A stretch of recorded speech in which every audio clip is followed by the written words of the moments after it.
Two fathers, two different financial worlds. We all grow up receiving advice from our parents.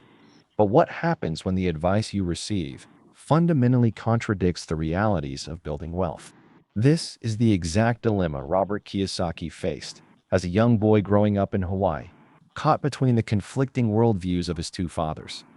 His biological father, whom he affectionately refers to as his poor dad, was a highly educated man. He held a PhD, attended prestigious universities like Stanford and Northwestern, and enjoyed a successful career as the head of education for the state of Hawaii. On the other hand, the man he calls his rich dad, who was actually the father of his best friend Mike, was an eighth-grade dropout.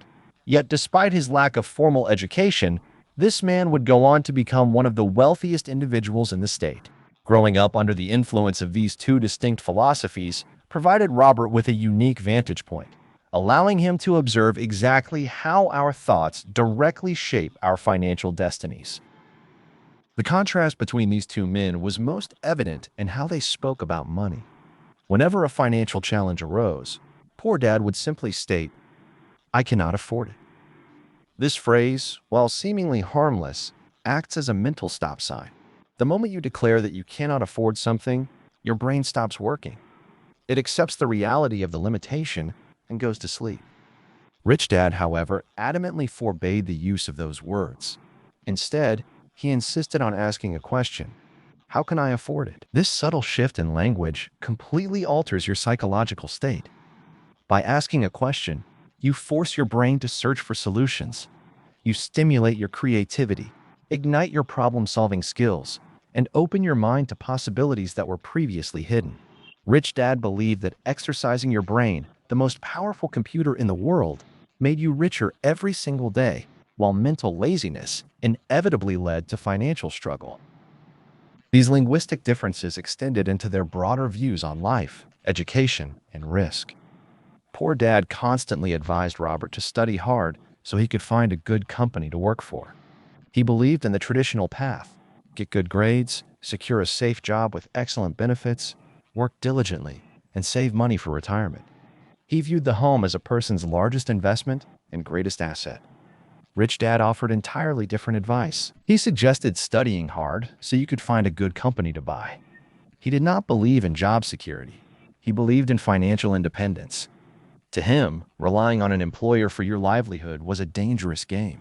Furthermore, he controversially argued that your house is not an asset, but a liability, a concept that shocked Robert and continues to shock traditional financial planners to this day. To truly understand the depth of this mindset difference, let us look at an everyday scenario that many of us face: the desire to purchase a new car. A person with a poor dad mindset looks at their monthly salary, calculates how much they can squeeze out of their budget, and takes on a car loan, committing to years of debt and interest payments. The car immediately loses value the moment it is driven off the lot, yet the payments remain. A person with a rich dad mindset, however, approaches the situation entirely differently. They do not dip into their hard-earned salary or take on consumer debt to buy a depreciating luxury. Instead, they ask, what asset can I acquire or create that will generate enough monthly cash flow to pay for this car? They might invest in a piece of real estate, start a small side business, or purchase dividend-yielding stocks. Once the asset generates enough passive income, they use that income to buy the car. The asset pays for the luxury, and their core wealth remains intact. This brings us to the profound realization Robert had at the tender age of 9. He realized that the poor and the middle class are deeply entrenched in a system that sets them up for lifelong financial struggle. Our schools are designed to produce good employees, not good employers. The education system teaches us how to read, write, and perform specific professional tasks, but it teaches us absolutely nothing about money. As a result, brilliant doctors, lawyers, and engineers often find themselves struggling financially, living paycheck to paycheck despite earning substantial incomes. They know how to work for money, but they have never been taught how to make money work for them. When 9-year-old Robert and his friend Mike decided they wanted to be rich, they took the initiative to start their own business. In a charmingly naive attempt, they began collecting empty toothpaste tubes, melting down the lead, and pouring it into plaster molds to create counterfeit nickels. When Poor Dad discovered their illegal minting operation, he gently explained the concept of counterfeiting and the laws against it. However, he also praised their initiative and entrepreneurial spirit, pointing out that they were the only boys in the neighborhood actively trying to create wealth. Realizing he could not teach them how to be rich himself, Poor Dad directed the boys to Mike's father. This marked the beginning of Robert's lifelong financial education. The foundational lesson here is that wealth begins entirely in the mind. It is not about the size of your paycheck. It is about the quality of your thoughts.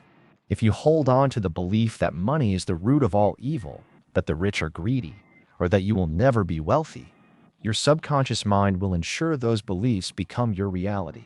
Conversely, if you adopt the belief that lack of money is the root of all evil, that taking calculated risks is essential, and that financial education is a lifelong pursuit, you set yourself on the path to abundance. The choice of which voice to listen to, the voice of societal conditioning or the voice of financial empowerment, is the very first step toward transforming your financial world.